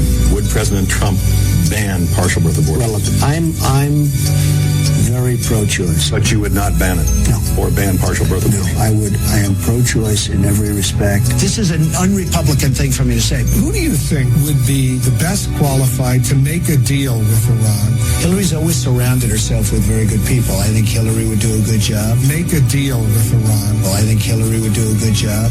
Nancy Pelosi, the speaker. And I'm very impressed by her. I think she's a very impressive person. I like her a lot. She was going to really look to impeach Bush and get him out of office, which personally I think would have been a wonderful thing. Impeaching him? So I thought he did a great job tonight. I thought he was strong and smart, and it looks like we have somebody that knows what he's doing. And it's a strong guy who really knows what he wants, and this is what we need. Hillary's a great friend of mine. Her husband is a great friend of mine. I think Hillary is going to take it, and I think Hillary is very, very capable. I'm very pro-choice, a liberal in health care. Universal health coverage. I like universal. As far as single payer, it works in Canada. It works incredibly well in Scotland. It just seems that the economy does better under the Democrats than the Republicans. Donald Trump and I both agree that there ought to be more taxation. What do you think of eminent domain? I think it's a wonderful thing. I'll be honest with you. For people that have been here for years, that have, been hard workers, have good jobs, are supporting a family, it's very, very tough to just say, you have to leave, get out. How do you throw somebody out that's lived in this country for 20 years? You just can't throw everybody out. He was basically a Democrat, and he was supportive of Democrats. He was supportive of a lot of the causes that, I can't. So there it is. There's the real Donald Trump, the guy that's been floating around for the past, 40, 50 years, talking about just how great Democrat policies are. The economy always functions better under a Democrat. I don't know where he got that, but that's what he said last year. And I know a lot of these things that he's saying are really good for those disenfranchised Democrats that are coming over to the Donald Trump camp, or the independents that would come over. But as far as conservatives, single-payer health care, are you kidding me? Quote-unquote conservatives have been railing against Obamacare and socialized medicine since 2009 when it was implemented. So for 6 years, they've been railing against this. Now all of a sudden, quote-unquote conservatives are just going to ignore this and go and say, well, Trump's okay with that. It must be fine. Really? Is that really? Are you giving up? So you're that unprincipled? Really? Makes me wonder. Yeah, well, it does. It does, because it's like you've forgotten what it is you keep saying you represent, and that is the symptom of a moderate. The symptoms of the rhinos, the establishment, the people that we keep telling, the people that you're complaining about. The people that you're saying only listen to you during election season and then marginalize you in between, and here is a guy telling you basically that he believes in single payer care, health care. Yeah. He says the government's going to pay for it. Really, the government doesn't pay for crap. It comes from the people. The government does nothing but take from the people. It doesn't produce anything. Right. And this is the thing here. We talk about. One of the I don't know how to break into this, but we'll just do it this way. Joe sent me an article over the weekend, and I think we may just do a show on this particular article. We can come in after the Moments of Madness, and we can explain why that just at least the one thing we can do to get people to think about why a conservative should not go down this road.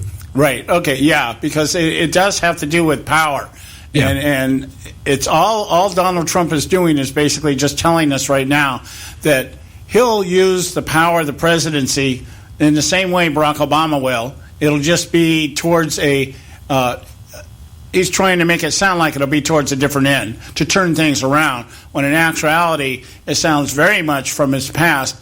He'll expand on what's already there. Yeah. One way or the other. And he might do a couple of things that we want, but we'll pay for that. We'll have to trade off. So, but right now it's time for Moments of Madness. We're going to do a little bit early here because this is a long one. And you'll enjoy it, I hope. And I hope you hear and listen very intently to what's being said. We'll be right back.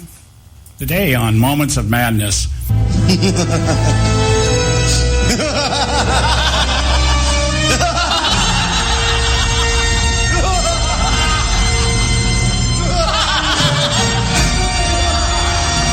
As we approach the first primary caucuses in February, the current populist tsunami that has given rise and sustenance to the campaigns of potential presidential candidates Donald Trump and Bernie Sanders in this year's general election cycle has the entire political establishment on both sides of Washington, D.C. recklessly panicking to recapture the narrative they've effectively employed in the siege of the American electorate that began in earnest with FDR. It is now more than mere speculation that the populist movement that birthed the Tea Party, and not the partisan ideologies that have determined the outcomes of election cycles past, just might light the fuse that propels Trump and Sanders into the June runoff that will most certainly determine the direction of our nation for decades, perhaps even determine the path of America's ultimate destiny in regard to its survival as a republic, or relegate us to a symbolic placard at the table of European socialist New World Order. So rattled are the GOP elites and their minions, they have abandoned any past attempts to at least appear civil, plotting instead in an unholy alliance with the media by concocting gotcha moments that turn minor gaffes or circumstances of decades past into a mountain of sin that portrays their opponents as villains while they pretend to chart the high moral ground. Jeb Bush claims to be so taken back by the intensity of the anger of the voters, he is peppering his attacks against Donald Trump, Ted Cruz, and even Marco Rubio by trotting out his family like Ward, June, and Wally Cleaver to assure us the Beeve is actually a good kid. It's that Eddie Haskell character, also known as Donald Trump, that is up to mischief. Blowhard Lindsey Graham, the GOP's bottom-dwelling asterisk candidate, provides perhaps the best reason for adopting Obama's gun safety measures by floating the analogy electing Donald Trump or Ted Cruz is the equivalent of putting a gun to our head. Even conservative banner bearers like Jonah Goldberg at National Review and Thomas Sowell at Town Hall Daily, along with a list of other supposed conservative thinkers, have joined the anti-Trump mantra, agreeing that to elect the likes of Donald Trump and even in some cases Ted Cruz is to kill conservatism as it exists today. Here's the madness. Whereas the Democrat Party's resistance to Sanders is merely show, they will embrace Sanders if they have to. The GOP actually has it right about Trump. Though Trump accurately articulates the tone and frustration of a disenfranchised electorate that resides in both the left and right, the fact he is saying the right thing does not mean he has the right solutions, nor does it mean he means what he says. If we've learned anything from the near 8 years Obama and his alliance with the GOP have conspired to destroy our government, it is politicians say in front of the cameras what we want to hear and do what they want with their pens and phones. It is, however, that acknowledgement that exposes the problem. It's not that the GOP elites have it wrong about Trump. It's that they either haven't figured out or are unwilling to do the right thing the right way to stop him, in the same way they've refused to stop Obama. By that, I mean, if they're so concerned about preserving the conservative brand, why not support the conservatives running? There are a few running, you know. It's understandable why Barbara Bush supports her son. But what credibility does she, her husband, or sons have when she contends things like those displaced by Hurricane Katrina actually benefited from it by getting better housing from government, housing that was paid for on the taxpayer dime? Would not of conservatives suggesting relaxing government regulations and reducing taxes better serve those communities to rebuild on their own? Would not that stance better articulate conservatism? Why didn't her son George do that instead of further enslaving them to government? And who better to respond to another situation like that than someone like Ted Cruz, Rick Santorum, or Mike Huckabee? Lindsey Graham, of course, is his own brand of stupid. But rather than respond in bitterness to an electorate that recognizes he is as irrelevant as he is stupid, why not articulate the message conservatism does not compromise its values in order to gain popularity, but rather stands firm on the premise American exceptionalism is a result of equal opportunity offered and achieved in a civil society through personal responsibility and accountability in spite of obstacles like racism and poverty. Could not Cruz, Santorum, or Huckabee better articulate this message? How about Jonah Goldberg at National Review? Jonah is the Republican token symbol for the GOP, assigned to solicit the Jewish community who presently, by and large, support leftists at the polls who actually hate Israel in exchange for being left off the left's redistribution rolls. Isn't hatred for Israel representative of Obama's current foreign policy? Why not tout the conservatism of Ted Cruz, Rick Santorum, or Mike Huckabee, all of whom highly respect Benjamin Netanyahu, rather than discount him as a source of the problem in the Middle East? When you consider polls such as Reuters that indicate a vast number of folks who have never voted are saying they will vote for this time for Trump, or those who are returning to the voting booth after a 10-year or more absence because they believe Trump gets them, or the many Democrats who are registered Republicans so they can vote for Trump, that in and of itself explains his popularity. It's not his ideology, it's his voice. Ideology means very little if you believe it is irrelevant in shaping policy. We have very much returned to almost an infant state as a republic, where representation translates to listen to what we are saying more than this is how we want it done or we will revolt. We don't need to pander to demographics created by government for government. We just need one that represents the values of our republic and governs accordingly. Then again, perhaps this is the very problem that faces the GOP and thus their vitriol-fueled allegiance against the populism of Trump. Perhaps it is really their fear of being exposed as non-conservatives should they be forced to govern under the tenure of a true conservative like Ted Cruz. The likes of Mitch McConnell, John McCain, and Lindsey Graham could no longer hide behind their show votes. They would stand exposed in the public square before being exiled to wherever pretenders end up wandering, like Navin R. Johnson with his thermos and velvet-covered chair. Now that's a thought that should motivate any real American to want to vote. This is John Matthews for Moments of Madness.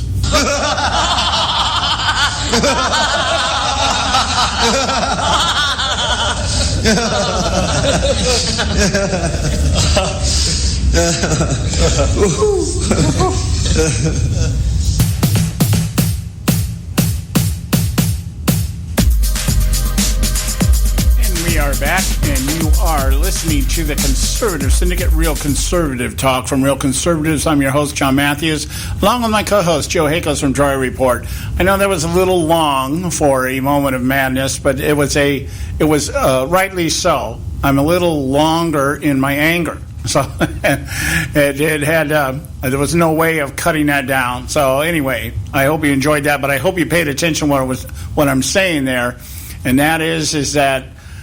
The continuing dilemma of the conservative faction of America. I don't know if we're actually a faction, but the conservatism and the dilemma that we continue to face is the articulation of the conservative message.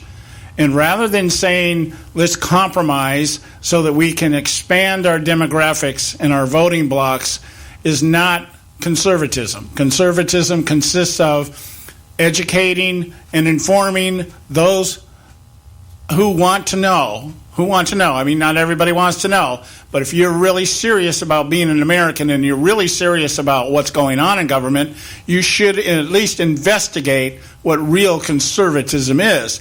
And it seems like those who are actually banner carriers for the conservative ideology have lost their way, or they've forgotten what it is they're supposed to be doing. I don't know, maybe a combination of of both of them. But one thing's for sure, the conservative message is not being articulated in a way that the public can understand that it was conservatism and the ideology behind conservatism that created this country and has made it as prosperous as it is. And that's a very important point that has just been completely lost in the narrative on both sides of the aisle. And I'm not just talking about politicians. I'm talking about pundits and college professors, all these people out there that got all these initials after their name. You know, they got doctorates, and they've got their PhDs and their MDAs and all their other stuff, and they've missed or they've lost what conservatism is really about. Having said that, Joel sent me an article over the weekend. Yes, I did. And this is just a beautiful piece of work. Just a beautiful piece of work. I don't think anything has impressed me as much as this outside of reading Barry Goldwater's The Conscience of a Conservative, which is what brought me into conservatism. I read that back in 1973. Up until that point, I was apolitical. I didn't really care who was in office. I didn't care. And, of course, having served in the military, I was in the military. I'd been in the military about 1 year in 1973. And my whole perspective changed on America and what it means to be an American. And somebody gave me the book, and I read it, and it was like I would equate it to reading the Bible. And just all of a sudden, the gates of heaven opened up, and revelation came, and I went, oh, wow, this is what it's all about. That's called an epiphany. Yeah. And anyway, this was I believe a speech that was given back in 1986. Yeah, 1986. And part of this is, I think, very applicable to what we were trying to get across to our what we see going on with our conservative friends and Donald Trump. And so, yeah, this was from Russell Kirk, who was an author, an essayist, and lecturer, and he was best known for his work, The Conservative Mind, which was in 1953. And this was a speech he gave. This is an excerpt from a speech he gave in 1986, March of 1986, at the Heritage Foundation in Washington, D.C., and the title was 10 Conservative Principles, and we're not going to go over all 10, I don't think, tonight. I just want to hit this one, which happened to be number 9 of the 10. And I think it's very applicable to what's happening and what we could see if people would just kind of take heed to this, especially when it comes to, well, actually with all the candidates, but certainly with Trump. And so if you would allow me to indulge me here, John. Go for it. Okay, so this is number 9 of the 10. The conservative perceives the need for prudent restraints upon power and upon human passions. Power and human passions. Politically speaking, power is the ability to do as one likes, regardless of the wills of one's fellows. A state in which an individual or a small group are able to dominate the wills of their fellows without check is a despotism. Whether it's called monarchical, aristocratic, or democratic. When every person claims to be a power unto himself, then society falls into anarchy. Anarchy never lasts long, being intolerable for everyone, and contrary to the ineluctable fact or unavoidable fact that some persons are more strong and more clever than their neighbors, to anarchy there succeeds tyranny or oligarchy, which is power monopolized by a very few. Does any of that sound familiar? Yeah. Does that not sound like the narrative that has been embraced and is expounded upon and espoused over at least the last 30 years, if not longer? And definitely the last, I would say 15 for sure. Yeah, well, at least since, let's say, it kind of got broken up a little bit there. We started out with the FDR, which was the beginning of, the New Deal, which was really the massive expansion of government. Yeah. It got kind of slowed down a little bit with Eisenhower. It kind of went into neutral with John Kennedy, actually. But then when Johnson came in, Johnson and Carter, they started building it back up again. It got interrupted with Reagan, but then Clinton came in and it started to expand again. The difference being is that when George W. Bush came in office, there was nothing done to curtail it, to hinder it, or to oppose it. It was just a different brand of government expansion. Yes, exactly. So if we can continue to go on, the conservative endeavors to so limit and balance political power that anarchy or tyranny may not arise. In every age, nevertheless, men and women are tempted to overthrow the limitations upon power for the sake of some fancied temporary advantage. It is characteristic of all radical that he thinks of power as force for good, so long as the power falls into his hands. In the name of liberty, the French and Russian revolutionaries abolished the old restraints upon power, but power cannot be abolished. It always finds its way into someone's hands. That power, which the revolutionaries thought oppressive in the hands of the old regime, became many times as tyrannical in the hands of the radical new masters of the state. Knowing human nature is a mixture of good and evil, the conservative does not put his trust in mere benevolence. Constitutional restrictions, political checks and balances, adequate enforcement of laws, and all intricate web of the restraints upon the will and appetite, these the conservative approves as instruments of freedom and order. A just government maintains a healthy tension between the claims of authority and the claims of liberty. Wow, I like that last line. A just government maintains a healthy tension between the claims of authority and the claims of liberty. And if I was gonna put that in one word, it would be responsibility. We know what limitations we need to set upon ourselves.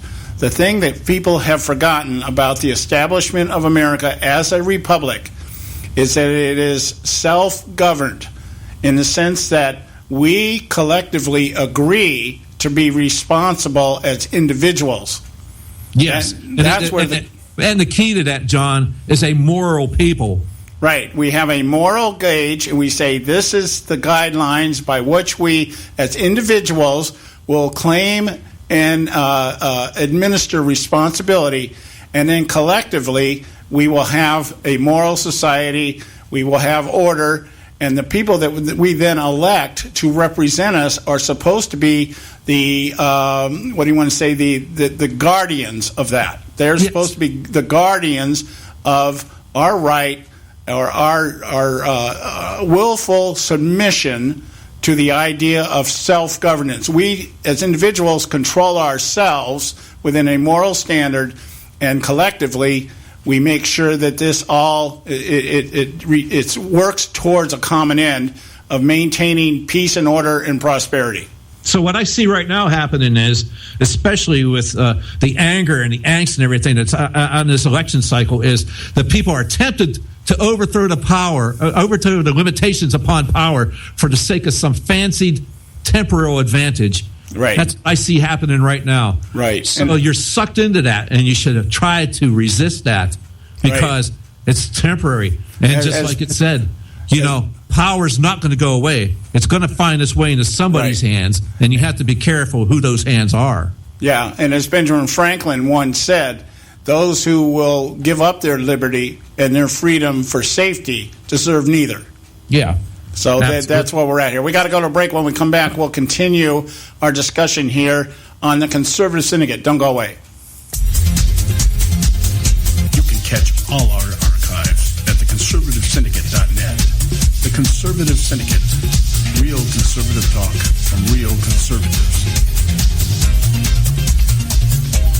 Term life insurance. It can be a powerful way to protect your assets and your family. You work hard to earn and save your money to build a nest egg for the future. Don't let it get wiped out because you didn't plan ahead. Take the time now and make a small investment in $500,000 or more in quality term life insurance. Call the Term Lifeline and let us shop the best companies to give you the lowest rates. We specialize in policies of $500,000 and above. Ask about some of our 10 and 20-year fixed rate plans with guaranteed rates. Call the Term Lifeline right now for your free insurance quote. 800-870-3609. 800-870-3609. You owe it to yourself to protect your family and your assets. Make term life insurance part of that plan. Call the Term Lifeline right now. 800-870-3609.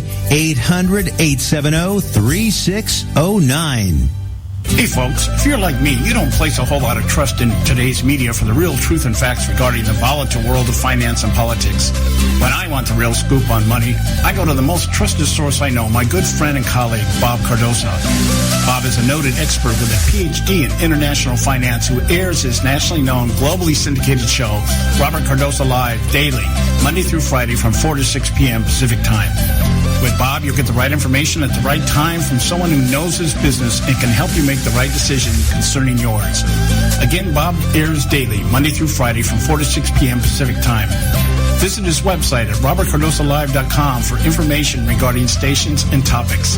That's robertcardosolive.com. Check Bob out. You'll be glad you did.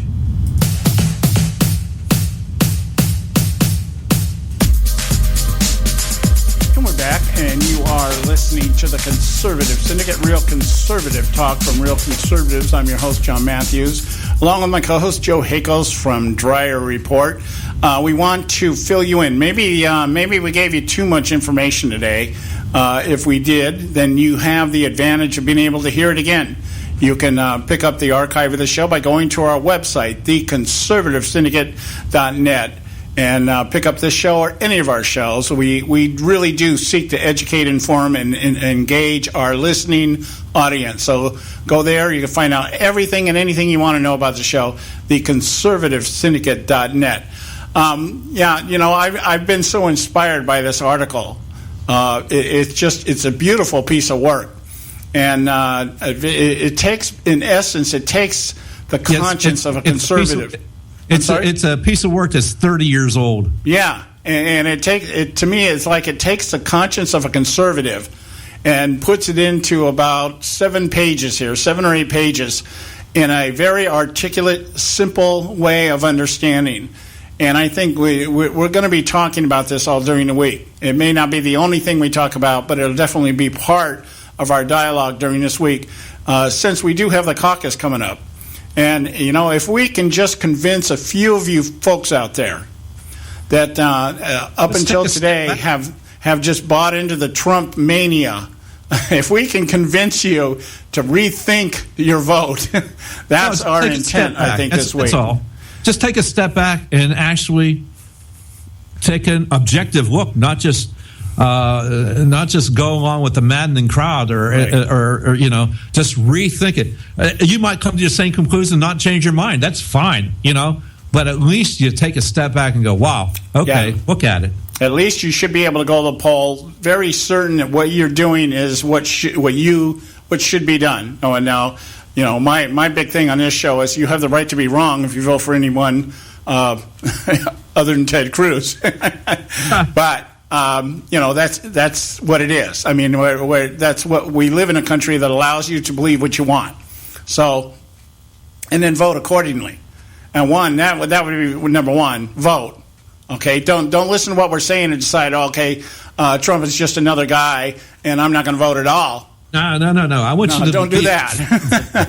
Because if you do that, I want you to absolutely know from all sides, every position.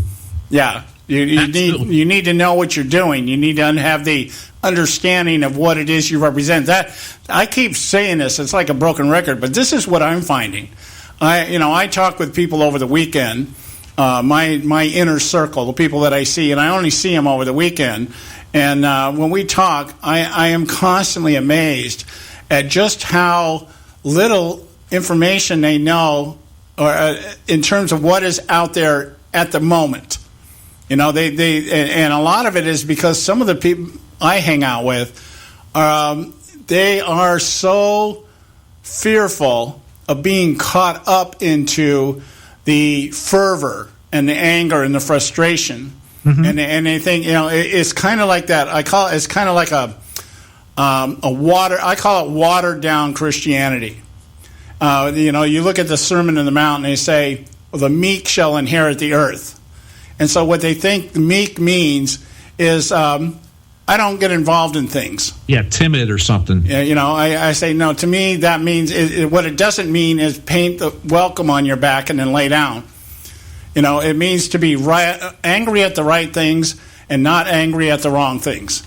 And when you see your country being torn asunder, when you see the very beliefs and the values and everything that we have and what we are established on being ripped apart in favor of what Joe just explained here, the idea that collectivism, every man gets what he wants and every man can do what he wants, because isn't that the liberal mantra? I'm not really hurting anybody else, but that's never the case. Anything that you do outside of moral order is hurting somebody, if only yourself.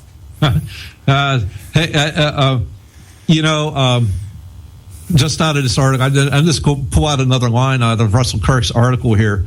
And this is kind of what we've been seeing, how we've experienced this now. At least for the last 8 years, I think we've experienced this quite a bit. And where he goes, ideologues who promise the perfection of man and society have converted a great part of the 20th century world into a terrestrial hell. And I believe that's exactly what we've been living through for at least the last 8 years. Yeah, and ideologues on both sides do this, and we are in a terrestrial hell right now. So we need to take a step back and look at what's going on before we go even further into the rabbit hole, or from the frying pan into the fire, so to speak. Yeah, that's absolutely true. Absolutely true here. I'm just so impressed with this article, man. I wish I'd been around when this guy was giving these speeches, or had been at least a little more. I was around. I just wasn't into paying attention to what was going on out there to the degree I am today. I guess it has to do with age. As you get older, you begin to see things through a different prism and realize, what they say, youth is wasted on the young. It's just it's the way it is here. I guess, yeah. I mean, it was in '86. I was, just starting the family and that kind of thing, and working on heading over to Europe and being part of that Cold War fodder in Europe, kind of, with the Russian tanks coming through the Fulda Gap and all that stuff. For those that are too young to remember the Cold War, just wasn't an ideological thing; it was a real thing over in Europe, people. Yeah, and it really still is still a real thing. It's just been presented in so many different ways now that people have just lost sight of what it's all about. Yeah, it really does always come back to good versus evil. Yes, absolutely. Good versus evil. Yeah, it's always been good versus evil throughout all of mankind's existence. Yeah, for crying out loud. And man in a fallen state always believes that he can fix things himself. Some men can always believe that they are their own God and they can fix it. They can do it better than God, rather than turn to God and let Him do it for you. Well, and that's really the narrative that we're battling against right now. We're coming out of an administration that really believed that the premise for any activity or any action that he took was simple, based on two things: it's the right thing to do, and we can't wait any longer to do it. That was the mantra. Well, America's been so messed up for so long. This is the right thing to do to fix it, and we need to do it now. Yeah, I mean, everything was a crisis, John. We got to do it now. We wait until the last damn minute to do every damn thing. In the last 8 years, nothing was done in a timely manner because we never saw it coming. Although you saw it coming for a year and a half, you just didn't do anything about it until 2 weeks before it was too late. Oh, we have to do it. Yeah. We have often mentioned the one of the quotes that I think is probably somewhere in the White House in their little war rooms out there, probably hanging up on the wall somewhere. Never let a good crisis go to waste. Yep, right next to "In God We Trust." Yeah, and somewhere in there is probably a little subtext there. And if you don't have a crisis, create one. Yeah, or it's right next to that one where American chickens have come home to roost. Yeah, I'm actually, as I'm sitting here looking at this thing, I'm talking and I'm kind of scanning through this article again. I've been looking at it all day long. Mm-hmm. And I was just thinking, I wonder what this looked like if we lay this up against Saul Alinsky's rules for radicals. That would be an interesting comparison. But, that's another discussion for another day. But I guess what we're really going to try to get across to everybody this week, like I said, we're a week away from the first primary. Now, those of us in my state out here in California, and Joe's out in the Panhandle out in Florida, you guys aren't voting this week or next week. We got Iowa, and we got New Hampshire, and South Carolina, and Nevada, 4 states during the month of February. Then March 1st, Super Tuesday. It's like, I believe 15 states are going to be punching out ballots at that point.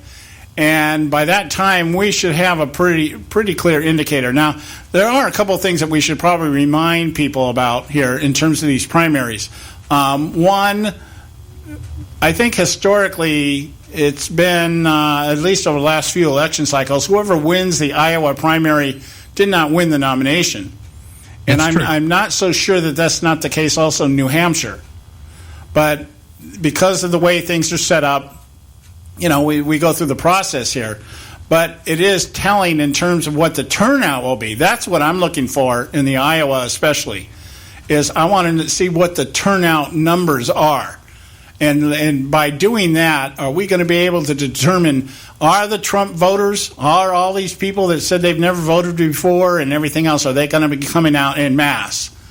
And if so, then we have to look at that. It's a very realistic dynamic of the election that we're going to have to look at. They say Trump right now is up 10, 15 points over Cruz. I don't know that necessarily is going to happen. If I remember in 2008 or 2012, Rick Santorum was at the bottom of the pile, but he took the Iowa caucus, right? Yeah, absolutely. So things can happen. Yeah, the only thing that and I've looked at these numbers again, John. And they say they just give you a percentage point plus or minus the margin error. They don't say how many people are actually polling. Yeah, well, I'll tell you what will scare me if we walk away from Iowa and Jeb Bush is in the top 3. Then we know we have a real problem. Yes.